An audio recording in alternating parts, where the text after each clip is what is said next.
Bonjour, je m'appelle Martha Aguado et je suis ravie de vous rencontrer car vous avez travaillé dans l'humanitaire, thème qui nous touche particulièrement.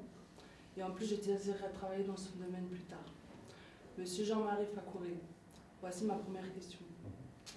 Quelle a été la situation la plus complexe à gérer durant votre mandat au UNHCR? Si oui, dans quel pays cela s'est-il passé? Bonjour d'abord. La plupart des situations humanitaires ont leur complexité. Ça dépend un peu où ça se trouve, quelles sont les populations qui sont affectées, tout ça. Pour répondre à votre question, moi je vous dis déjà au départ que c'est le Soudan, et en particulier le Darfour, où j'ai servi pour le HCR entre 2004 et 2005. Et j'explique la difficulté. Le mandat du HCR se base sur trois principes. La protection des réfugiés et des personnes déplacées, l'assistance, donc leur donner la nourriture, l'abri, tout cela, et plus important, c'est les solutions. Et ce qui m'a frappé au Darfour, et ce qui a causé, si vous voulez, le fait que c'était une situation vraiment complexe, c'est qu'on ne trouvait pas de solution. Ces gens étaient déplacés dans leur propre pays, n'ayant pas pu passer la frontière et devenir réfugiés, ils étaient donc déplacés. Et dans leur propre pays, ils étaient toujours sous le contrôle et l'autorité du gouvernement qui les persécutait. Donc, leur donner de la protection était vraiment extrêmement difficile dans ces conditions.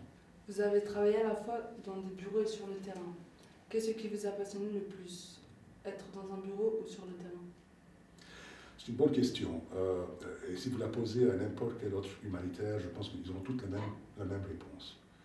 C'est le terrain. C'est clair qu'au siège, c'est absolument nécessaire de passer un moment au siège pour comprendre comment cette machine qui est les Nations Unies fonctionne. Mais le terrain vous donne l'opportunité d'être face à face avec les personnes que vous aidez, de pouvoir vraiment voir le résultat de vos actions. Et ça vous donne une émotion et une satisfaction que un travail au siège ne pourra jamais vraiment arriver à vous donner. Est-ce que vous et votre famille vous êtes sentis menacés durant certaines missions? Si oui, qu'est-ce que vous avez dû prendre des mesures de protection pour vous et vos proches?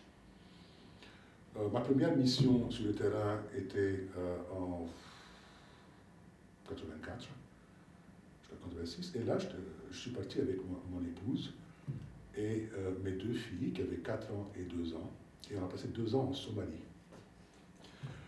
À l'époque, je dirais que la sécurité n'était pas aussi mauvaise qu'elle l'est maintenant, mais les conditions de vie étaient vraiment terribles.